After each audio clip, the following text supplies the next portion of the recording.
যখন মদিনা ইসলামী বিশ্ববিদ্যালয়ে ছিলাম আমার বহু ক্লাসমেট ছিল আফ্রিকান, এবং আফ্রিকানদের মেধা শক্তি, মুখস্থ শক্তি প্রচুর তুখোর। কোরআন এবং হাদিস মুখস্থ করা তাদের কাছে কোনো ব্যাপারই না। বেশিরভাগ আফ্রিকানরাই ক্লাসে ভালো স্টুডেন্ট। তো আমার আফ্রিকান বন্ধুদের সেকেন্ড ল্যাঙ্গুয়েজ ফরাসি। এইটা আমার ওই সময় অতটা আমি এটা নিয়ে চিন্তাও করিনি, চিন্তা করার সুযোগও পাইনি কেন তার সেকেন্ড ল্যাঙ্গুয়েজ ফরাসি। এইবার যখন স্পেন, ইতালি এবং ফ্রান্সে গেলাম, তখন দেখলাম স্পেন, ইতালি, ফ্রান্সে আমাদের বাঙালি বা ইন্ডিয়ান, পাকিস্তানের তুলনায় আফ্রিকান কেন বেশি, মিশরের মানুষ কেন বেশি, আলজেরিয়া, মরক্কো, তারপরে হচ্ছে আপনার এই যে আফ্রিকান যে কান্ট্রিগুলো আছে সেগুলোর মানুষ কেন বেশি।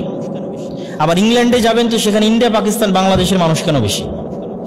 তখন সামারি কি আসলো? সামারি আসলো আমরা যেমন ব্রিটিশের কলোনি ছিলাম, আফ্রিকান অসংখ্য মুসলিম দেশ ঠিক তেমন স্পেন, ইতালি এবং ফ্রান্সের কলোনি ছিল। ফলত যেটা ফ্রান্সের কলোনি ছিল তার সেকেন্ড ল্যাঙ্গুয়েজ কি? ফরাসি। যে ইতালির কলোনি ছিল তার সেকেন্ড ল্যাঙ্গুয়েজ ইতালি। যে স্পেনের কলোনি ছিল তার সেকেন্ড ল্যাঙ্গুয়েজ স্প্যানিশ। আর যেই দেশে যার কলোনি ছিল ওই দেশের মানুষ ওই দেশে বেশি মাইগ্রেট হয়েছে। থার্ড আর একটা রিয়ালাইজেশন ইউরোপ সফরের, সেটাও এই ইসলামের চ্যালেঞ্জের সাথে সম্পৃক্ত। সেটি কি? আমাদের গোলামির মানসিকতা যতটা নিকৃষ্ট তার চেয়ে অধিকতর নিকৃষ্ট আফ্রিকানদের গোলামির মানসিকতা। এর কারণ হচ্ছে আমরা অন্তত গত 70 বছর তথা 1947-এর 14 আগস্ট থেকে নিয়ে আজ 2024 পর্যন্ত ন্যূনতম হলেও আমরা স্বাধীনতার 20% বলি, 30% বলি, 50% বলি আমরা ভোগ করছি। কিন্তু আফ্রিকান যে মুসলিম দেশগুলো এই সমস্ত দেশের কলোনি ছিল তারা এখনো 10% স্বাধীনতাও ভোগ করে না। আমাদেরকে ব্রিটিশরা যখন স্বাধীনতা দিয়েছে 1947-এ, নাম কাস্তে হলো ভালো স্বাধীনতা দিয়েছে। কিন্তু ফ্রান্সের কলোনিয়াল সিস্টেম এতটা নিকৃষ্ট, মানুষের সাথে তারা এই পরিমাণ পশুর মতো ব্যবহার করে যে আফ্রিকান যে দেশগুলো ফ্রান্সের কলোনি ছিল তাদের একটা কেন্দ্রীয় ব্যাংক পর্যন্ত করার অনুমতি দেয়নি ফ্রান্স। তাদের নিজস্ব সেনাবাহিনী পর্যন্ত, অস্ত্র কেনার স্বাধীনতা পর্যন্ত, অন্য কোনো দেশের সাথে কূটনৈতিক পররাষ্ট্রনীতি স্বাধীনভাবে পরিচালনার অনুমতি দেয়নি। তথা ওই স্বাধীনতা থাকা এবং না থাকা সমান। এবং যে কোনো সেনাবাহিনীর মধ্যে থেকে যদি বিদ্রোহ হয়, কিছুদিন পূর্বে আপনারা দেখেছেন, সেটি ফ্রান্স যেভাবেই হোক তার কন্ট্রোলে নিয়ে নেয়। এবং আফ্রিকান মুসলিম দেশগুলোর অসংখ্য বিভিন্ন মূল্যবান যে পদার্থের খনিগুলো আছে সেগুলোর প্রতি একচ্ছত্র আধিপত্য আছে এই সমস্ত ইউরোপিয়ান দেশের, এবং অমানবিক আচার এবং ব্যবহার লক্ষ্য করা যায়। ফলত আফ্রিকানদের গোলামির মাইন্ডসেট আমাদের চেয়ে খারাপ, কেন ওদের গোলামিটা বেশি দীর্ঘ এবং বেশি নিকৃষ্ট। এই জন্য আপনি দেখবেন ইতালির রাস্তায় যদি চোর থাকে তাহলে সেই চোরও মুসলিম, নাউজুবিল্লাহ। ইতালির রাস্তায় যদি ছিনতাইকারী থাকে মুসলিম, কিন্তু ওটা বাঙালি না, বাঙালি, ইন্ডিয়ান, পাকিস্তানি মুসলিম না, আফ্রিকান মুসলিম। আইফেল টাওয়ারের সামনে বসে যদি জুয়া, তাস, মদ ইত্যাদি নিয়ে খেলতেছে তার 80% মুসলিম, ইন্ডিয়ান, পাকিস্তানি মুসলিম না, আফ্রিকান মুসলিম। মানে তাদের অবস্থা আমাদের চেয়ে বেশি নিম্নতর। এবং আমি যে বললাম সমগ্র পৃথিবীতে ইসলামের জন্য চ্যালেঞ্জ হচ্ছে কলোনিয়াল মাইন্ড সেট আপ, তার আর একটা দুটো উদাহরণ নেন। ফিলিস্তিন সমস্যা কারা তৈরি করেছে? ওই ঔপনিবেশিক শাসন আমলের সময় তৈরি হয়েছে। কাশ্মীর সমস্যা কারা তৈরি করেছে? ঔপনিবেশিক শাসন আমলের সময় তৈরি হয়েছে। আরবকে এরকম কয়েক খণ্ডে বিভক্ত কারা করেছে? ওই সময় তৈরি হয়েছে। তাহলে আজকে আপনি মুসলমানদের এমন কোনো ইস্যু পাবেন না যে ইস্যুটা ওই ঔপনিবেশিক শাসন আমলে তৈরি হয়নি। তাহলে শুধু বাংলাদেশের ইসলামের জন্য চ্যালেঞ্জ না, সারা পৃথিবীর মুসলমানদের ইসলামের জন্য চ্যালেঞ্জ হচ্ছে ঔপনিবেশিক শাসন আমলের প্রভাব বাকি থেকে যাওয়া এবং সেই প্রভাবের উপর আমাদের এখনো চলা। এই জন্য আমি সবসময় বলি যে আমরা যেটিকে বলছি স্বাধীনতা, ব্যক্তির পরিবর্তনে কখনোই স্বাধীনতা আসে না যতক্ষণ না সিস্টেমকে পরিপূর্ণরূপে পরিবর্তন না করা যায়। আর এটি খুব সহজ যে একজন ব্যক্তির প্রতি রাগ উঠিয়ে দেওয়া হলো, অতঃপর সেই ব্যক্তিকে রাস্তা থেকে সরিয়ে দেওয়া হলো যাতে আপনারা মনে করেন আমি অনেক বড় বিজয় অর্জন করেছি, দিয়ে শান্ত হয়ে যান এবং সিস্টেমে আঘাত না করেন। এটাই ঘটতে থাকে যে আমাদের নির্দিষ্ট একটি ব্যক্তির প্রতি রাগ উঠলো, সে ব্যক্তি সরে গেল, আমাদের রাগ প্রশমিত হয়ে গেল, আমরা আর সিস্টেমের দিকে তাকালামই না। কিন্তু মূলত ফ্যাসিজম প্রতিষ্ঠিত ছিল ওই সিস্টেমের কারণে, ব্যক্তির কারণে নয়। তাহলে যদি আমি সামারি করি, যেটা আমি এর আগের এক বক্তব্য বলেছি, যে 15 বছরের ফ্যাসিজম ছিল গণতান্ত্রিক সিস্টেমের কারণে, সেকুলার সিস্টেমের কারণে। এই সিস্টেমের যেদিন কবর হবে সেদিন পূর্ণাঙ্গ ইসলামী খেলাফতের উত্থান হবে। কিভাবে হবে আল্লাহ সুবহানাহু ওয়া তাআলা ভালো জানে, কিন্তু ওটি ছাড়া দ্বিতীয় কোনো রাস্তা নাই।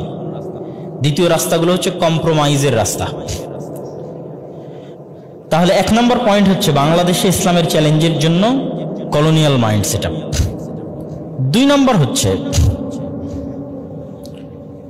বাংলাদেশে ইসলামের উত্থানের জন্য চ্যালেঞ্জ। দ্বিতীয় যে চ্যালেঞ্জটা আমি মনে করি সেটি হচ্ছে যে আমাদের ইতিহাস সম্পর্কে অজ্ঞতা থাকার কারণে এমন কিছু বয়ান আমাদের নতুন প্রজন্মের ব্রেনে প্রবেশ করেছে, যেই বয়ানগুলোর সাথে এই অঞ্চলের মুসলমানদের দূরতম কোনো সম্পর্ক নাই। রাজনীতি করার জন্য কিন্তু বয়ান থাকে, যেমন গত 15 বছরের রাজনীতির বয়ান ছিল মুক্তিযুদ্ধ, এটা একটা বয়ান। ছাত্রদের আন্দোলনের একটা বয়ান ছিল বৈষম্য দূর করা, রাজনৈতিক একটা বয়ান, যেই লেকচারটা মানুষ গ্রহণ করছে না, কথাটা ঠিক। তো আমাদের তরুণ এবং ছাত্র সমাজের ব্রেনে এরকম কিছু বয়ান প্রবেশ করে আছে, যে বয়ানগুলোর সাথে এই অঞ্চলের মুসলমানদের দূরতম কোনো সম্পর্কই নেই। যেমন বাঙালি কালচারের নামে বা বাঙালিত্বের নামে অসংখ্য কিছুর অনুপ্রবেশ আমাদের ব্রেনে এবং মেধায় প্রবেশ করানো আছে, যেগুলোর সাথে মুসলমানদের দূরতম। যেমন আমি যদি উদাহরণ হিসেবে পহেলা বৈশাখের কথা বলি, এরকম আরো অসংখ্য কিছু আছে, যে অসংখ্য কিছু বয়ান গত 40 বছর 50 বছর আমাদের ব্রেনে অন্তর্ভুক্ত করানো হয়েছে, যে রাজনৈতিক বয়ানগুলো মূলত রাজনীতি নয়। বাংলাদেশের অস্তিত্বকে আপনি কখনোই স্টার্টিং 1971 থেকে করতে পারবেন না। যে ব্যক্তি বাংলাদেশের রাজনৈতিক বয়ানের স্টার্টিং 1971 থেকে করবে, সে বাংলাদেশের অস্তিত্বকে হত্যা করতে চায়। কেননা আমরা যে মানচিত্রের উপর বসবাস করছি, এই মানচিত্র কিন্তু আমরা 1971 পাইনি। এই মানচিত্র আমরা পেয়েছি 1947-এ, আর এই মানচিত্রকে আমরা পাকিস্তানিদের থেকে স্বাধীন করেছি 1971-এ। এই জন্য আমি বলেছি আমাদের ইতিহাস আপনার সামনে থাকলে, আমি যদি একদম সামারি বলি যে বাংলাদেশের মুসলমানদের ইতিহাসের সারমর্ম, তাহলে এখন থেকে 1971 পর্যন্ত একটা, 1971 থেকে 1947 পর্যন্ত একটা, 1947 থেকে 1757 23 জুন পলাশীর আম্রকাননে নবাব সিরাজউদ্দৌলার পতন পর্যন্ত একটা, যেটি আমরা বললাম কলোনিয়াল সিস্টেম। 1757 23 জুন থেকে নিয়ে ইখতিয়ার উদ্দিন মোহাম্মদ বিন বখতিয়ার খিলজির বাংলায় প্রবেশ পর্যন্ত একটা। যদিও 1757 23 জুন থেকে ইখতিয়ার উদ্দিন মোহাম্মদ বিন বখতিয়ার খিলজির বাংলায় প্রবেশ পর্যন্ত এই সময়কালকে 2 ভাগে ভাগ করা হয়। একটি হচ্ছে স্বাধীন সুলতানি শাসনামল, আর একটি মোগলদের শাসনামল। স্বাধীন সুলতানি শাসনামল শুরুতে যখন বাংলার মুসলমানেরা দিল্লির মুসলমানদের অধীনস্থ কবুল করত না, এবং এই স্বাধীন সুলতানি শাসনামলের রাজধানী ছিল মুর্শিদাবাদ, মালদা, রাজশাহী, চাঁপাইনবাবগঞ্জ। যে গৌড় রোড সোনা মসজিদ থেকে নিয়ে মালদা ওল্ড স্টেশন পর্যন্ত গেছে, এটি ছিল সেই স্বাধীন সুলতানি শাসনামলের রাজধানী। যার চিহ্ন কি দিয়ে মনে রাখবেন? স্বাধীন সুলতানি শাসনামল মনে রাখবেন কি দিয়ে? বাস্তবের সাথে সম্পৃক্ত করে দিই। বাঘার মসজিদ, নওগাঁর কুসুম্বা মসজিদ, চাঁপাইনবাবগঞ্জের সোনা মসজিদ, এগুলো মুঘল শাসনামলে তৈরি হওয়া নয়। কোন শাসনামলে তৈরি হওয়া? স্বাধীন সুলতানি শাসনামলে তৈরি হওয়া। যেহেতু এগুলো রাজধানীর আশেপাশে ছিল এই অঞ্চলগুলো, এই জন্য অঞ্চলগুলোতে প্রচুর পুরাতন মসজিদ আছে, কেননা এটা গৌড় রাজধানীর নিকটস্থ ছিল। রাজশাহী, নওগাঁ, চাঁপাইনবাবগঞ্জ, সেহেতু অঞ্চলে মসজিদ থাকবেই, স্বাভাবিক। ক্যাপিটাল সিটি যেহেতু ছিল গৌড়, মালদা, এবং ওই রোডের 2 ধারে অসংখ্য পুরাতন মসজিদ আছে। আমাদের চাঁপাইনবাবগঞ্জ সীমান্তের মধ্যেও দরাজবাড়ি মাদ্রাসা থেকে শুরু করে আর অসংখ্য পুরাতন মসজিদ পড়েছে। একদিন পূর্ণ সময় নিয়ে চাঁপাইনবাবগঞ্জ বর্ডারে গেলে এবং মানুষজনকে জিজ্ঞেস করলে অন্তত 10টা পুরাতন মসজিদ পাওয়া যাবে, যার 5টা পুরাতন মসজিদ আমি নিজে গেছি। পুরাতন মসজিদ, পুরাতন মাদ্রাসা, সোনা মসজিদ ছাড়াও, যেহেতু ওইটা ক্যাপিটাল সিটি ছিল, সেহেতু এখানে মসজিদ মাদ্রাসা থাকবে, এটা স্বাভাবিক। কিন্তু এটা হচ্ছে স্বাধীন সুলতানি শাসনামলের। আর মুঘল শাসনামলকে স্মরণ রাখবো কি দিয়ে? ঢাকা। মুঘলেরাই সর্বপ্রথম ঢাকাকে রাজধানী করেছে, বাদশাহ জাহাঙ্গীরনগর, তখন থেকে ঢাকা রাজধানী। কিন্তু তার পূর্বে স্বাধীন সুলতানি শাসনামলের রাজধানী ছিল গৌড়। তাহলে এই দীর্ঘ ইতিহাসকে বাদ দিয়ে আপনি শুধু বলতে পারেন না যে আমার জন্ম 1971 হয়েছে, এটা একটা ভুল বয়ান। আপনাকে ওই ইখতিয়ারউদ্দিন মোহাম্মদ বিন বখতিয়ার খিলজি থেকে কানেক্টেড করতে হবে, যেটা গত সরকার যেটা করেছিল খুব ভয়ঙ্কর ছিল, যে আমাদের সিলেবাসে ইখতিয়ারউদ্দিন মোহাম্মদ বিন বখতিয়ার খিলজিকে দখলদার আর বিভিন্ন পালেরা এবং সেনেরা এই অঞ্চলে যে রাজত্ব তৈরি করেছিল সেটাকেই বাংলাদেশের মূল সংস্কৃতির ধারা হিসেবে তুলে ধরা এবং ইতিহাসের ধারা হিসেবে তুলে ধরা। এই বয়ানটা হচ্ছে ইন্ডিয়ান বয়ান, এবং আমি এই বয়ানের সাথে পরিচিত হই যখন আমি প্রথম ভারতে যাই 2011 সালে। তখন ভারতে গিয়ে আমি এই বয়ানের সাথে পরিচিত হই যে ভারতের মানুষ বাদশাহ জাহাঙ্গীর, বাদশাহ আলমগীর, বাদশাহ আকবর তাদেরকে নিয়ে গর্বিত নয়, বরং তাদেরকে নিজেদের শত্রু মনে করে, সাধারণ মানুষ না। বিজেপির পলিটিক্যাল বয়ান, যারা হচ্ছে দুশ্মন, শত্রু। তো এইটাও আমার কাছে অনেক আশ্চর্য ছিল যে যারা তাদের পুরো লাইফের সকল কিছু, দেখেন ব্রিটিশরা সকল সম্পদ লুটপাট করে নিয়ে চলে গেছে এক দ্বীপের মধ্যে, উত্তর মেরুতে চারিদিক দিয়ে সমুদ্র নদীতে ঘেরা এক দ্বীপের মধ্যে। আর বাদশাহ আকবর বলেন আর বাদশাহ জাহাঙ্গীর বলেন আর আলমগীর বলেন, তারা কোথাও অর্থ পাচার করে নিয়ে যায়নি। ইন্ডিয়ান অর্থ তারা কোনোদিন পাচার করেনি। ইন্ডিয়ার অর্থ তারা ইন্ডিয়াতে ইনভেস্ট করেছে। ওই কারণে ইন্ডিয়ার জিডিপি ওই সময়ে বিশ্বের টোটাল জিডিপির 5 ভাগের 1 ভাগ ছিল। তাহলে কিভাবে সে ইন্ডিয়ার শত্রু হতে পারে? যারা ইন্ডিয়ার কল্যাণের জন্য কাজ করেছে তাকে কেমনি ইন্ডিয়ার শত্রু বানানো হয় শুধু ধর্মের কারণে? বাদশাহ আকবরকে কিছুটা ছাড় দেয় সেকুলারিজমের কারণে। আজকের আধুনিক যুগের যে সেকুলারিজম, এটি মুসলমানদের মধ্যে প্রবেশ করানোর মূল কারিগর ছিলেন বাদশাহ আকবরের দ্বীনে ইলাহি। হিন্দু মুসলিম যে কালচারাল মিক্সিং ঘটেছে এই অঞ্চলে, যে আমাদের বিবাহ বাড়িতে আমরা হিন্দুদের মতো কালচার অবলম্বন করি, আরো অসংখ্য কিছুতে বৃষ্টি যখন হয় না তখন হিন্দুদের মতো কালচার অবলম্বন করি, আরো অসংখ্য পয়েন্টে আমাদের বাড়ি ঘরে হিন্দুদের কালচার আছে। এটির শুরুটা হয় বাদশাহ আকবরের আমলে দ্বীনে ইলাহির কারণে, যেটি আধুনিক যুগে আমরা যেটার নাম দিয়েছি সেকুলারিজম। তো আমি যেটা বলতে চাচ্ছি যে এই বয়ানটার উৎপত্তি বিজেপির হাতে ভারতে, যদিও এটি ভারতেরও বয়ান হওয়া উচিত নয়। কেননা বাদশাহ আকবর, বাদশাহ আলমগীর, বাদশাহ জাহাঙ্গীর, বাদশাহ শাহজাহান তারা ভারতের কল্যাণে কাজ করেছে। তারা ওই দেশ থেকে টাকা পয়সা অর্থ সম্পদ লুট করেনি, সবকিছু ইন্ডিয়ার পিছনে ইনভেস্ট করেছে। সুতরাং তাদেরকে শত্রু বানানো ইন্ডিয়ার প্রকৃত ইতিহাসের বিকৃতি। কিন্তু আমি কখনো কল্পনা করিনি যে এই বয়ান একসময় বাংলাদেশে বিক্রি হতে পারে। কিন্তু গত 15 বছর সেটি করা হয়েছে, বিশাল একটা সময় যাবৎ সেটি করা হয়েছে। অতএব ওই বয়ান থেকে তরুণ সমাজকে বের হয়ে আসতে হবে, নিজেদের ইতিহাস জানতে হবে এবং পূর্বপুরুষদের সাথে নিজেদের ইতিহাসকে কানেক্ট করতে হবে। এই বাংলাদেশকে ইখতিয়ারউদ্দিন মোহাম্মদ বিন বখতিয়ার খিলজির সাথে কানেক্ট করতে হবে, এই বাংলাদেশকে গৌড় রাজধানীর সাথে কানেক্ট করতে হবে, এই বাংলাদেশকে এই সমস্ত যে স্বাধীন সুলতানি শাসনামল, মোগল শাসনামলের সাথে কানেক্ট করতে হবে, এই বাংলাদেশকে ব্রিটিশ বিরোধী আন্দোলনে বাঙালি মুজাহিদদের যে অবদান ছিল সেই ইতিহাসের সাথে কানেক্ট করতে হবে। আপনি ব্রিটিশদের সাথে ব্রিটিশদেরকে না তাড়াতে পারলে বাংলাদেশ কোথায় থেকে আসবে? তারপরে 1947-এর যে আন্দোলন, শেরে বাংলা একে ফজলুল হক এবং হোসেন শহীদ সোহরাওয়ার্দীর যে আন্দোলন, সেই আন্দোলনের সাথে কানেক্ট করতে হবে। অথচ দেখবেন বাংলাদেশের যত রাজনৈতিক দল আছে সব রাজনৈতিক দলের বয়ান শুরু হয় 1971 দিয়ে, হয় জিয়াউর রহমান না হয় শেখ মুজিবুর রহমান, এই দুই দলে বিভক্ত হয়ে যায়। কিন্তু কেউ কোনোদিন খোঁজও নিল না যে ঢাকা বিশ্ববিদ্যালয়ের মধ্যে যে 3 নেতার মাজার আছে, এই 3 নেতা কে, তাদের মাজার ঢাকা বিশ্ববিদ্যালয়ের মধ্যে কেন হলো? শেরে বাংলা একে ফজলুল হকের কবর এবং হোসেন শহীদ সোহরাওয়ার্দীর কবর ঢাকা বিশ্ববিদ্যালয়ের মধ্যে আছে, যেটি 3 নেতার মাজার। তাদের চেষ্টাতেই তো আমরা এই মানচিত্র পেয়েছি। এবং আমাদের জমিদারি প্রথা বিলোপ, অখণ্ড বাংলায় যখন প্রথম শেরে বাংলা একে ফজলুল হক প্রধানমন্ত্রী হয়, তখনই মূলত আমরা আমাদের জমির মালিকানা ফেরত পাই। আজকের যে আমাদের জমির মালিকানায় যে আমাদের নাম দেখি, ঠিক আছে, RS record, CS record, BS record, এই রেকর্ডগুলোর সবচেয়ে পুরাতন যে রেকর্ড, সেই রেকর্ডে যখন যাবেন তখন দেখবেন যার নামে, যে জমিদারের নামে খাজনা দেওয়া হতো সেই জমিদারের নামে জমি আছে। শেরে বাংলা একে ফজলুল হক সর্বপ্রথম এই প্রথাকে বিলুপ্ত করে আমাদের ব্যক্তিগত জমির মালিকানা আমাদের ফিরিয়ে দেয়। তাহলে আপনি শেরে বাংলা একে ফজলুল হককে ইতিহাস থেকে গায়েব করে দিলেন, তাহলে তো আপনি জমির মালিকই আর থাকেন না, জমির মালিক থাকে জমিদারেরা। তাহলে আমার কাছে সেকেন্ড যে কারণ মনে হয়েছে সেটি হচ্ছে বাংলাদেশের মুসলমানদের যে দীর্ঘ সংগ্রাম আছে, দীর্ঘ ইতিহাস আছে, এই বয়ানগুলো সামনে নিয়ে আসতে হবে। এবং কাল্পনিক যে বয়ানগুলো আমাদের সামনে বিক্রি করা হয়েছে, এই বয়ানগুলো থেকে বের হয়ে আসতে হবে। এটি হচ্ছে দ্বিতীয় চ্যালেঞ্জ। প্রথম চ্যালেঞ্জ কলোনিয়াল মনস্তাত্ত্বিক গোলামি, ঔপনিবেশের, সেটির সমাধান কি? কলোনিয়ালদের যে মনস্তাত্ত্বিক গোলামি, সেটির সমাধান হচ্ছে নিজের দিনের উপর শতভাগ কনফিডেন্ট থাকা। আপনি দিন পালন করেন আর না করেন, কিন্তু আপনার কনফিডেন্স লেভেল থাকবে সর্বোচ্চ পর্যায়ের। আপনি একজন ইহুদির কনফিডেন্স লেভেল দেখেন, আমি দেখেছি ইহুদিদের কনফিডেন্স লেভেল।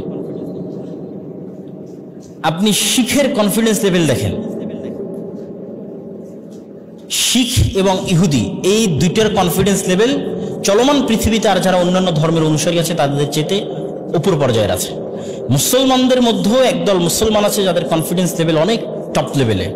তো মুসলমানদের মধ্যে যাদের কনফিডেন্স লেভেল অনেক টপ লেভেলে, তারা অবশ্যই এই সমস্ত ইহুদি, এই সমস্ত শিখদের চাইতে সর্বোচ্চ স্তরে। কিন্তু আমি মুসলমানদের আম জনসাধারণের কথা বলতেছি। আম জনসাধারণের কনফিডেন্স লেভেল লো, তারা হেজিটেশনে ভোগে। আমি দাড়ি রাখবো, মানুষ কি বলবে, সমাজ কি বলবে?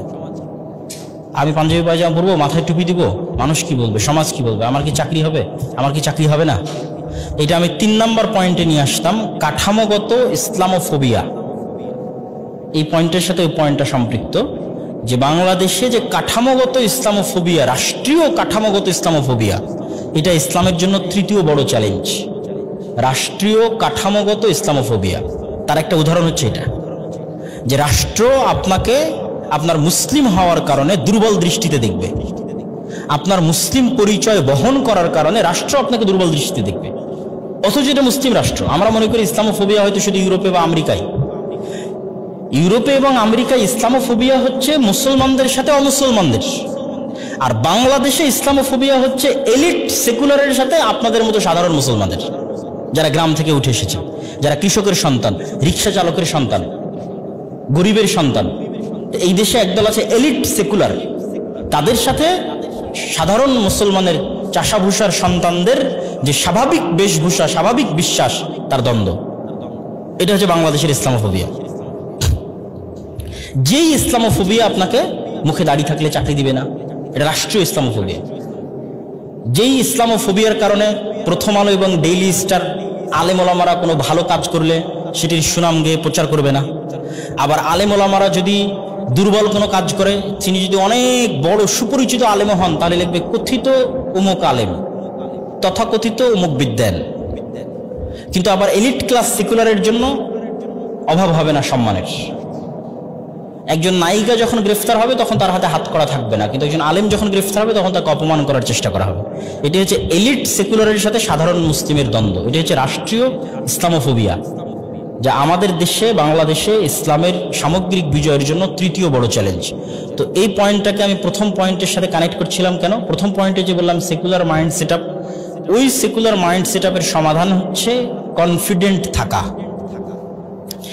আপনি ইহুদিদের পার্সেন্টেজ করেন, আমি নিজে ইহুদি পল্লীতে গেছি, ইহুদি গ্রামে গেছি, ইহুদিদেরকে দেখেছি, তাদের 90% জনেরও বেশি মুখে দাড়ি রাখে, মানে দাড়ির বিষয়ে তার কনফিডেন্স লেভেল সর্বোচ্চ। তো ইহুদি যদি দাড়ি রাখলে সন্ত্রাসী না হয়, মুসলিম দাড়ি রাখলে কেন সন্ত্রাসী হবে? এবং ইহুদি যদি দাড়ি রাখতে ভয় না পায়, মুসলমান কেন ভয় পাবে? ইহুদি যদি তার ধর্মীয় লেবাসের উপর 100% কনফিডেন্ট থাকে, মুসলমান কেন থাকবে না? আমাদের কলোনিয়াল মাইন্ড সেট আপের কারণে আমরা হেজিটেশনে ভুগে, আমাদের প্রজন্ম দ্বিধাদ্বন্দ্বে ভুগে। তার দিনের উপর তার 100% কনফিডেন্স নাই, তার রাসূলের উপর তার 100% কনফিডেন্স নাই, রাসূল সাল্লাল্লাহু আলাইহি সাল্লামের আদর্শের উপর তার 100% কনফিডেন্স নাই। তাহলে আমাদের কনফিডেন্ট লেভেলকে হাই করতে হবে। ওমাই ইয়াতাওয়াক্কাল আলাল্লাহ ফাহুয়া হাসবুহু। আর আয়াতে আল্লাহ বলেন ওমাই ইয়াত্তাকিল্লাহ ইয়াজআল লাহু মাখরাজা ওয়া ইয়ারযুকহু মিন হাইসু লা ইয়াহতাসিব।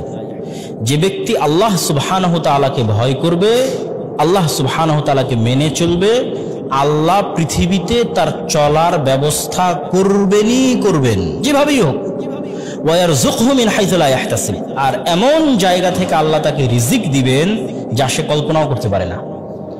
এই আয়াতটা কনফিডেন্স লেভেল হাই করার জন্য, যে যেন আপনি আপনার দিনের সাথে কম্প্রোমাইজ না করেন, নবীর আদর্শের সাথে কম্প্রোমাইজ না করেন, মানুষের ভয়ে।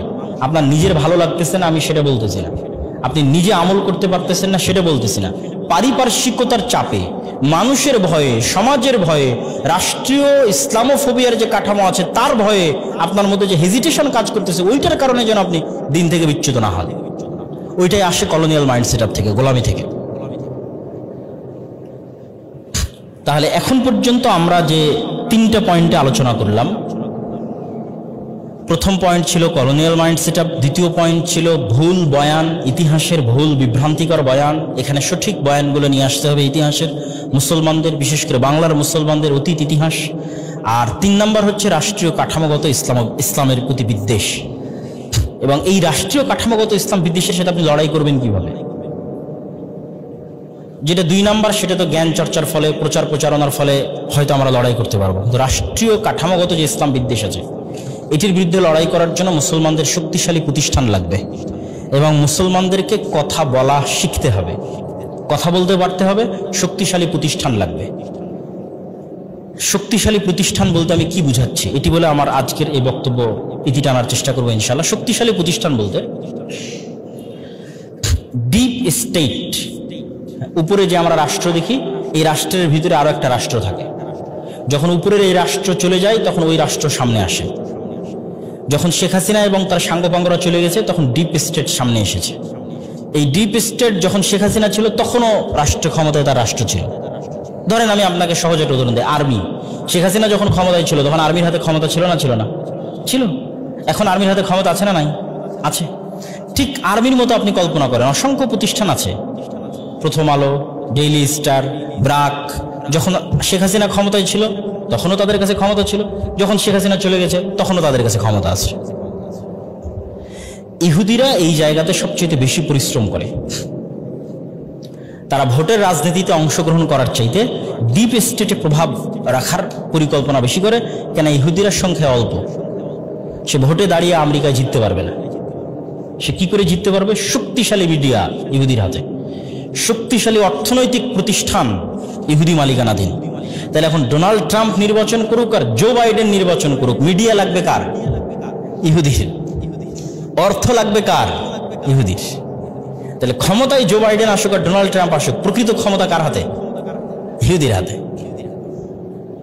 যেহেতু আমরা সবাই মুসলমান, সেটা আলটিমেটলি এখানে মুসলমানদের হাতে ক্ষমতা থাকবে, কিন্তু মুসলমানদের শক্তিশালী কোনো প্রতিষ্ঠান নাই, শক্তিশালী কোনো অর্থনৈতিক প্রতিষ্ঠান নাই, শক্তিশালী কোনো মিডিয়া নাই। ফলত সকল ইসলামী দল বা প্রতিষ্ঠান বাহ্যিক যে ক্ষমতা সেটির পিছনে ছুটতেছে, সেটির পিছনে সময় শ্রম দিচ্ছে। সেটিকে আমি ভুল, ঠিক, না, নিন্দা কিছু করতে চাচ্ছি না, কিন্তু আমি বলতে চাচ্ছি আমাদের শক্তিশালী প্রতিষ্ঠানও দরকার। মানবাধিকার সংস্থা অধিকার যেমন শেখ হাসিনার সরকারের আমলে শক্তিশালী ছিল, এখনো শক্তিশালী। অধিকার থেকেই এখন উপদেষ্টা হয়ে গেছে, তিনি রাষ্ট্র চালাচ্ছেন। কিন্তু এই ধরনের শক্তিশালী কোনো প্রতিষ্ঠান, মুসলমানদের প্রতিনিধিত্ব করবে এরকম কোনো মিডিয়া, এরকম কোনো শক্তিশালী প্রতিষ্ঠান দুর্ভাগ্যজনক হলো আমাদের হাতে নাই। অথবা আপনারা যারা এখানে রাজশাহী বিশ্ববিদ্যালয়ের ছাত্র, যেহেতু সকলেই অনেক মেধাবী, হাজার হাজার ছাত্রের সাথে প্রতিযোগিতা করে এখানে চান্স পেয়েছেন, আপনাদের জীবনও সামনে যাওয়ার সুযোগ আসবে। তো অন্তত আপনাদের মাথায় যেন এটি থাকে যে মুসলমানদের জন্য শক্তিশালী প্রতিষ্ঠান দরকার, যারা এই রাষ্ট্রের কাঠামোগত ইসলাম বিদ্বেষের বিরুদ্ধে লড়াই করবে। এটা আপনি শক্তিশালী মিডিয়া ছাড়া, শক্তিশালী অর্থনৈতিক প্রতিষ্ঠান ছাড়া পারবেন না। সর্বশেষ যেই কথা সব বক্তব্যে বলতেছি, আজকে ওই কথা বলে শেষ করি। আমরা যদি রাষ্ট্রে ইসলামকে দেখতে চাই, তাহলে রাষ্ট্রে ইসলামের বেসিক এলিমেন্ট দুইটা, সত্যবাদিতা এবং ন্যায়পরায়ণতা। যদিও এটা পুরো ওভারঅল ইসলামেরও বেসিক এলিমেন্ট। আপনি ইসলামের যত মূলনীতি, ন্যায় নীতি, আদেশ নিষেধ, তাওহীদ, সালাত, যাকাত, সকল কিছুর মূল ভিত্তি সত্যবাদিতা এবং ন্যায়পরায়ণতা। কিন্তু রাষ্ট্রে মূলত প্রথমত সত্যবাদিতা, ন্যায়পরায়ণতা। সত্যবাদিতা আল্লাহর সাথে, সত্যবাদিতা মানুষের সাথে। ন্যায়পরায়ণতা আল্লাহর সাথে, ন্যায়পরায়ণতা মানুষের সাথে। আল্লাহর সাথে ন্যায়পরায়ণতা হচ্ছে শিরক মুক্ত, আর মানুষের সাথে ন্যায়পরায়ণতা হচ্ছে জুলুম এবং অত্যাচার না করা। আল্লাহর সাথে সত্যবাদিতা হচ্ছে শিরক মুক্ত থাকা, মানুষের সাথে সত্যবাদিতা হচ্ছে সত্য বলা, সত্য লিখা এবং সত্যের উপর থাকা। ওই যে দীর্ঘ 190 বছরের গোলামির কারণে সত্যবাদিতা এবং ন্যায়পরায়ণতা, এই দুইটা গুণ প্রচুর পরিমাণে ক্ষতিগ্রস্ত হয়েছে। শুধু বাংলাদেশের মুসলমানদের না, ইন্ডিয়ার মুসলমানদের, পাকিস্তানের মুসলমানদের, আফ্রিকার মুসলমানদের, যারাই গোলাম ছিল, ইউরোপিয়ানদের, তাদের সবার এই দুইটা গুণ প্রচুর পরিমাণে ক্ষতিগ্রস্ত হয়েছে, সত্যবাদিতা এবং ন্যায়পরায়ণতা। আর যারা গোলাম ছিল না, যেমন আফগানিস্তান, তাদের এই দুইটা বেসিক গুণ জন্মগত তাদের মধ্যে থেকে গেছে। সত্য বলতে হবে, ন্যায় প্রতিষ্ঠা করতে হবে। আর আমাদের এই গোলামির কারণে দেখবেন আমাদের মাদ্রাসা মসজিদগুলোতেও, আমাদের ইসলামী শিক্ষা প্রতিষ্ঠানেও, আমাদের ইসলামী দলেও সকল কিছু আছে, এই দুটো জিনিস নাই।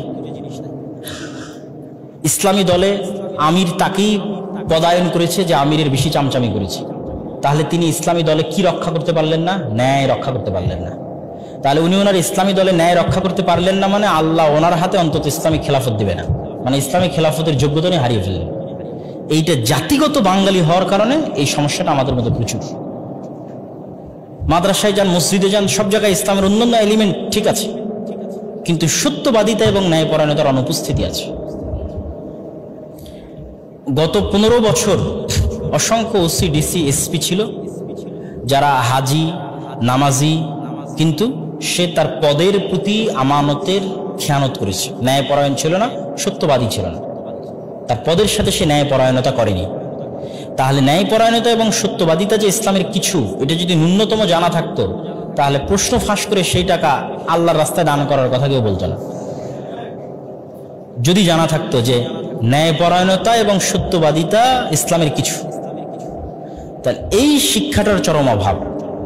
ছোট্ট থেকে ছোট্ট প্রতিষ্ঠানে আমাদের চেষ্টা করতে হবে, লাইব্রেরি হোক, ডিপার্টমেন্ট হোক, স্কুল হোক, কলেজ হোক, মাদ্রাসা হোক, মসজিদ হোক, চেষ্টা করতে হবে সত্যবাদিতা প্রতিষ্ঠা করতে, ন্যায়পরায়ণতা প্রতিষ্ঠা করতে।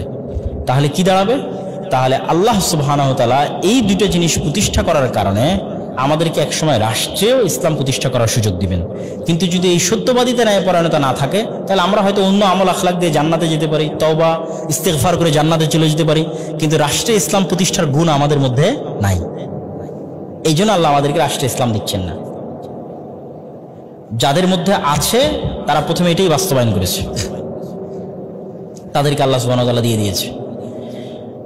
এই কথার পরেও আরেকটা শেষ কথা বলি, সেটি হচ্ছে আমাদের মধ্যে আরেকটি ভুল ধারণা আছে যে আমরা সবাই ইসলামকে বিভিন্ন পার্সপেক্টিভ, বিভিন্ন দৃষ্টিভঙ্গি থেকে দেখে সেই ভিন্ন ভিন্ন দৃষ্টিভঙ্গিতে আমল করার চেষ্টা করি। পূর্ণাঙ্গভাবে কেউ ইসলামকে দেখতে চায় না। কেউ হয়তো শুধু ফাজাইলে আমলকে দেখেছি, দেখে ইবাদত, বন্দিগি, দাওয়াত সেটার পিছনে আছে। কেউ হয়তো শুধু ইসলামের রাষ্ট্র, খেলাফত এই কেন্দ্রিক বিষয়গুলোকে দেখেছি, দেখে হয়তো রাজনীতি নিয়ে ব্যস্ত আছে। তো এই যে ইসলামকে বিভিন্ন দৃষ্টিভঙ্গি থেকে দেখা, কেউ হয়তো শুধু ইসলামের আকীদা অংশটা দেখেছি, দেখে হয়তো শুধু সঠিক আকীদা কেমনে মানুষের সংস্কার করা যাবে সেটি নিয়ে ব্যস্ত আছে। কিন্তু ইসলামের তো একটা সামগ্রিক রূপ আছে, কমপ্লিট কোড অফ লাইফ। ইসলামের পরিবার নীতির ভিত্তি আছে, সমাজ নীতির ভিত্তি আছে, অর্থনীতির ভিত্তি আছে, রাষ্ট্রনীতির ভিত্তি আছে, ব্যক্তি জীবনের ভিত্তি আছে, এবং ইসলাম একাই পরিপূর্ণ, স্বয়ং সম্পূর্ণ, বৈপ্লবিক একটি দিন, সর্বগ্রাসী একটি দিন। অন্য আর কোনো দিন এতটা সর্বগ্রাসী না, ইসলাম যতটা সর্বগ্রাসী। সর্বগ্রাসী মানে সর্বব্যাপী। না কোনো ভাষার লিমিটেশন আছে, না কোনো জাতির লিমিটেশন আছে, না কোনো গোত্রের লিমিটেশন আছে, না কোনো সময়ের লিমিটেশন আছে। উইদাউট এনি লিমিটেশন পৃথিবীর সমগ্র পৃথিবীতে একচ্ছত্র আধিপত্য প্রতিষ্ঠা করার সকল এলিমেন্ট ইসলামের মধ্যে আছে, এজ এ দিন, ধর্ম হিসেবে তার মধ্যে আছে। ইসলামের এই সামগ্রিক চেহারাটা আমাদের মাথায় থাকতে হবে এবং আমাদেরকে পূর্ণাঙ্গভাবে ইসলাম মানতে হবে। উদখুলু ফিস-সিলমি কাফা, তোমরা পরিপূর্ণরূপে ইসলাম প্রবেশ করো। রাসূল সাল্লাল্লাহু আলাইহি ওয়াসাল্লামকে অপমান করলো, আমি একটা মিছিল নিয়ে বের হলাম, এটা ইসলামের একটা পার্ট। কিন্তু ইসলামের আরেকটা জরুরি বিধান তো সালাত, আরেকটা জরুরি বিধান তো সিয়াম। তো আমি তো সেই সালাতের সাথে সম্পৃক্ত না। তাহলে শুধু রাসূল সাল্লাল্লাহু আলাইহি ওয়াসাল্লামকে প্রতিবাদ করলাম, একটা মিছিল বের করলাম, এটা দিয়ে ইসলাম প্রতিষ্ঠা হবে না। আমাকে পরিপূর্ণরূপে ইসলামের মধ্যে অন্তর্ভুক্ত হতে হবে। আমার ব্যক্তি জীবন, পরিবার জীবন থেকে সম্পূর্ণরূপে উদখুলু ফিস-সিলমি কাফা, ইসলামের অন্তর্ভুক্ত হতে হবে। এবং এতে আপনার দুনিয়াবি উপকার ছাড়া কোনো ক্ষতি নাই।